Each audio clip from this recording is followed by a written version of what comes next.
I don't care how dire the situation looks. I'm going to try to make something happen. So I hate coming out of those situations. I hate, that kind of.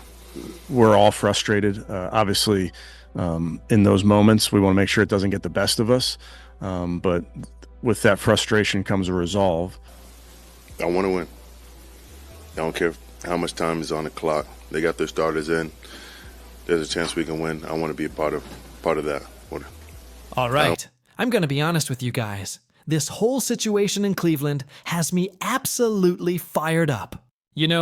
It's one thing to lose a tough game to the Patriots, but what's happening behind the scenes right now? That's a whole different story. Because when you've got your defensive leader, your captain, your heartbeat, a guy like Myles Garrett, coming out and saying, "I'm frustrated, I want to win, I don't care what the clock says, I want to be out there," something is seriously wrong at the top. And when I watched that press conference, man, you could just feel it. Garrett wasn't just speaking out of emotion, that was pain. That was a player who's poured his heart, his body, his soul into this franchise for years, and he's watching all of that go to waste because of bad leadership. He said it plain as day. I want to win. That's not just a throwaway line.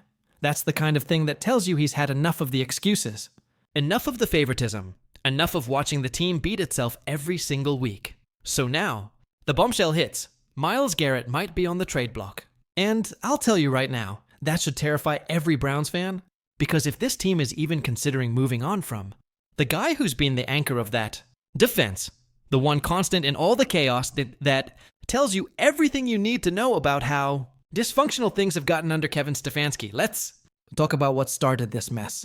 It all circles back to the quarterback situation. Dillon Gabriel versus Shedeur Sanders.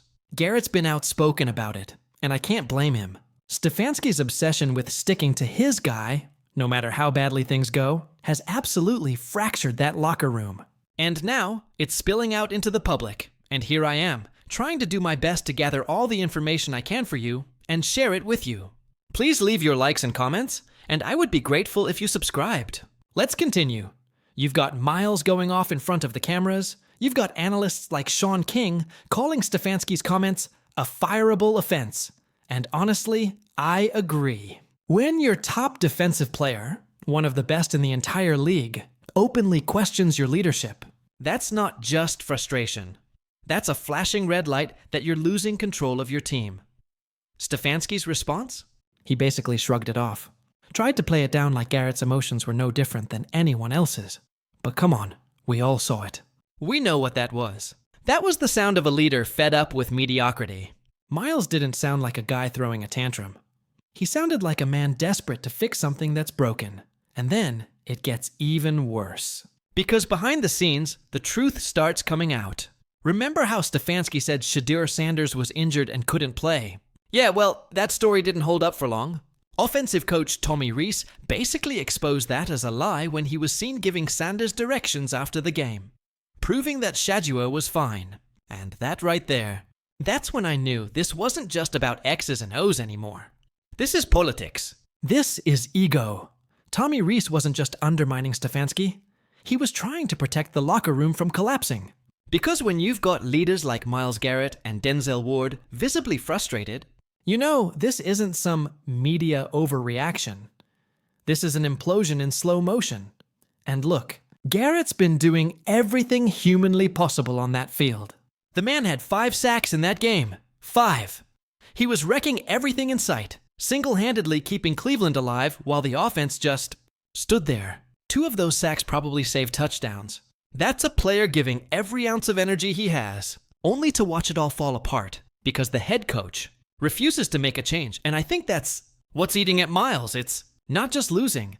It's the helplessness of knowing that no matter how hard you fight, the people making the decisions aren't fighting with you. Stefanski's doubling down on Dillon Gabriel, even as the offense keeps sputtering. He's ignoring what every player, every analyst, every fan can clearly see, that this team desperately needs to give Shedeur Sanders a chance. Garrett Bush said it best. This offense has been awful no matter who's under center. Whether it's Gabriel, whether it's Flacco, it doesn't matter. The play calling is stale, predictable, uninspired.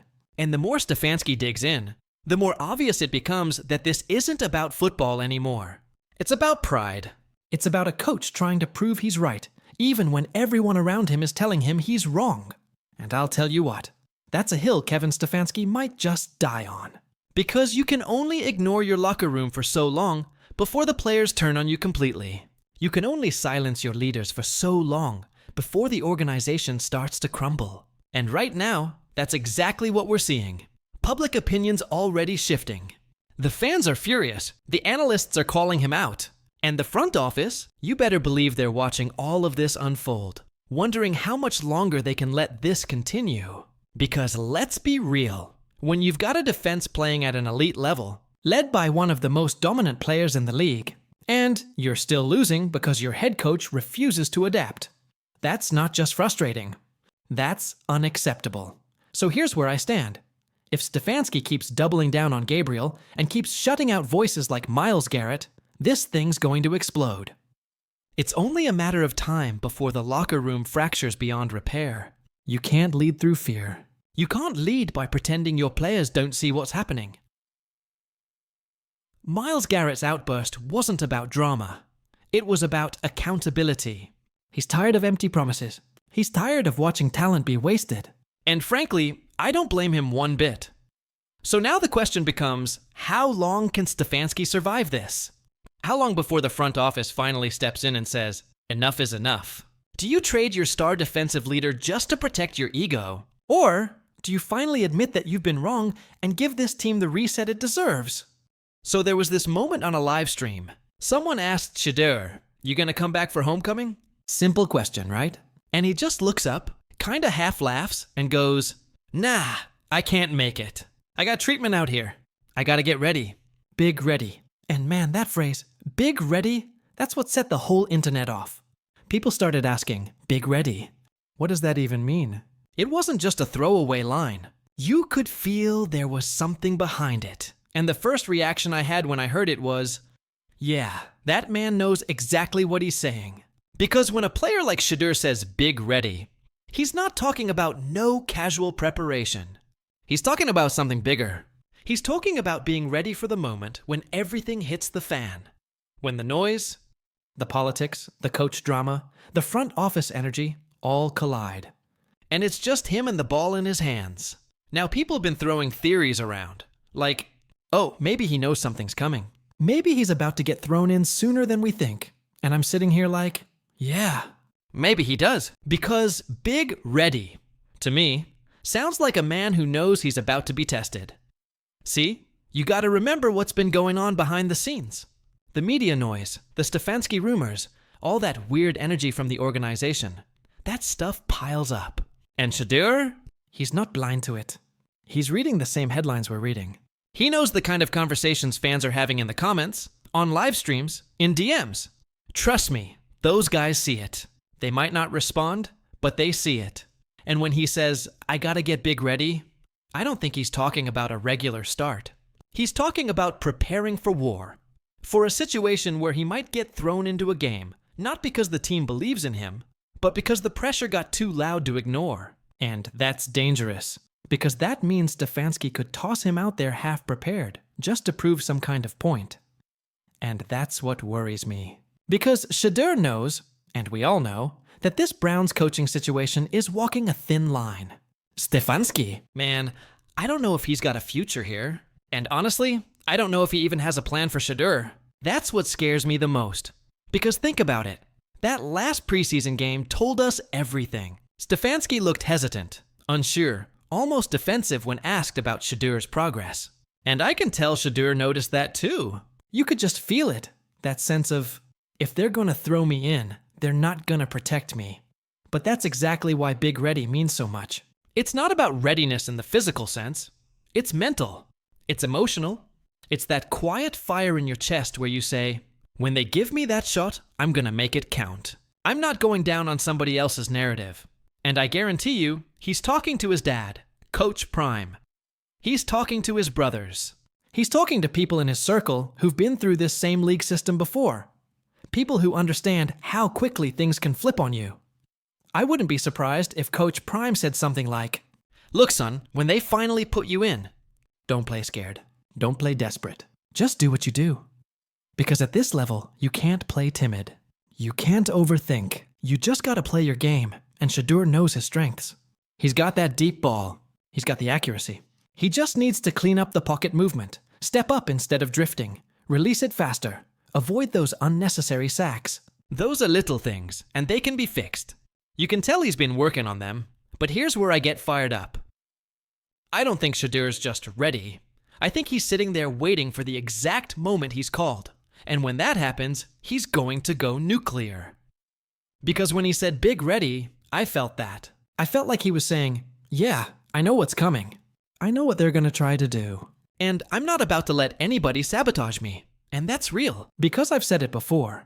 If Stefanski throws him out there unprepared, half-heartedly, without real support, then that's on the coach. But Shedeur?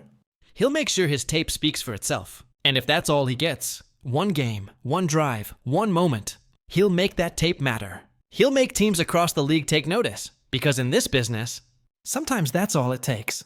One game to remind everyone who you are and what you can do. So yeah, when he says, I gotta get big ready, he's saying, I know what time it is.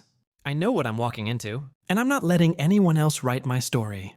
And I love that energy.